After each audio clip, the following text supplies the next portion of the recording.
Hello guys, कैसे हैं? I hope कि आप लोग ठीक होंगे। तो आज का जो हमारा जो टॉपिक रहेंगे वो आपको लर्निंग डिसेबिलिटी, जो कि हमने आपको बोर्ड पे भी मेंशन कर दिए हैं कि अधिगम अक्षमता किनको कहते हैं। तो आज हम उन्हीं के बारे में चर्चा करने वाले हैं। तो सीखने की क्षमता या योग्यता के कमी को हम लोग क्या कहते हैं? तो अधिगम अक्षमता कहते हैं। जब कोई बच्चे सीखते रहते हैं और उसमें उसको अक्षमता कमी महसूस होने लगते हैं, तो उन्हीं को हम लोग क्या कहते हैं? तो अधिगम का अक्षमता कहते हैं।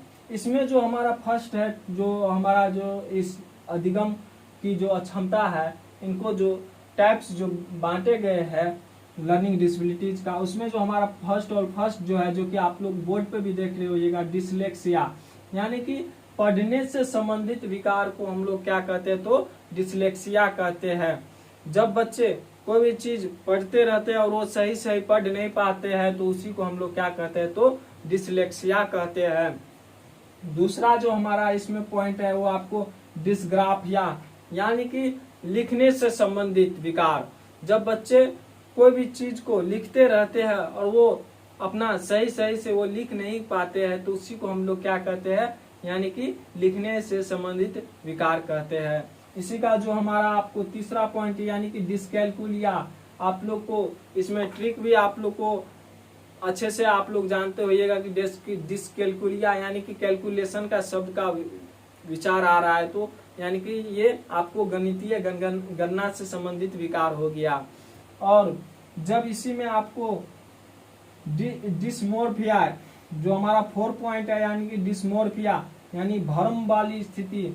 जब बच्चे भ्रम की स्थिति में चले जाते, यानी कि उसके सामने जब भ्रम वाली स्थिति में चले जाते, यानी कि एक तरफ मान के चलिए उसके सामने मोर का पिक है, दूसरे तरफ उसके सामने आपको मुर्गा का पिक है, तो बच्चे को लगने लगता है कि ये जो है कौन सा मोर है और कौन सा मुर्गा है, उसमें वो कंफ्यूजन में चले जाते हैं, क्योंकि दोनों को पंख होते हैं। तो उसी स्थिति को हम लोग क्या कहते हैं? तो डिस्मोर्फिया कहते हैं।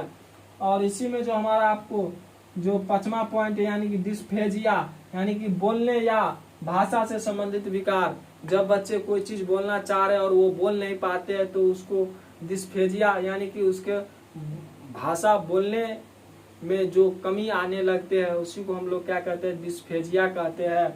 और इसी में जो है हमारा 6 पॉइंट यानी कि डिस्प्रेक्सिया, यानी कि शारीरिक कौशल संबंधित विकार। जब अपने वो शरीरों से कुछ मान के चलिए खेल रहा है गेम, यानी कि फुटबॉल, और वो जब फुटबॉल को नहीं मार पाता पैर से, वो गिर जाता है, तो उसी को हम लोग क्या कहते हैं? तो डिस्पेक्सिया कहते हैं। और इसी का हमारा जो लास्ट पॉइंट है, यानी कि डिस्थीमिया, तनाव से संबंधित।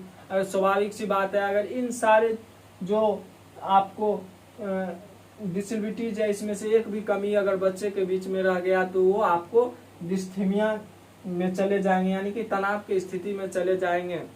तो उसी को यानी डिस्थीमिया को ही हम लोग क्या कहते हैं? तनाव से संबंधित विकार को हम लोग क्या कहते हैं? तो डिस्थीमिया कहते हैं। आप लोग देखते हुएगा, आप लोग को सीटेट का एग्जाम आने वाले हैं, यानी कि पिछले जो आप लोग बैक सीटेट की एग्जाम दिए होंगे कुछ दिन पहले, जिसमें कि आप लोग जो वहाँ पे असफल हो गए होंगे, तो वो लोग बच्चे फिर से यहाँ पे क्लास देख रहे हैं। कुछ नंबरों से 1 नंबर 2 नंबर से अगर छट जाते हैं, तो वो क्या करते हैं? तो तनाव की स्थिति में चले जाते हैं। तो उन्हीं को हम लोग कहते हैं तो डिस्थीमिया कहते हैं। तो आज के वीडियो को हम यहीं तक रखेंगे, नेक्स्ट वीडियो में फिर मिलेंगे नेक्स्ट रोज। तो धन्यवाद दोस्तों।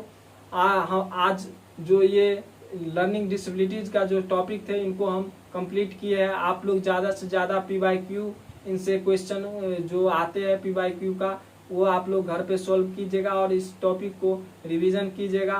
तो धन्यवाद दोस्तों, मिलते हैं नेक्स्ट वीडियो में नेक्स्ट डे। तब तक के लिए जय हिंद, जय भारत।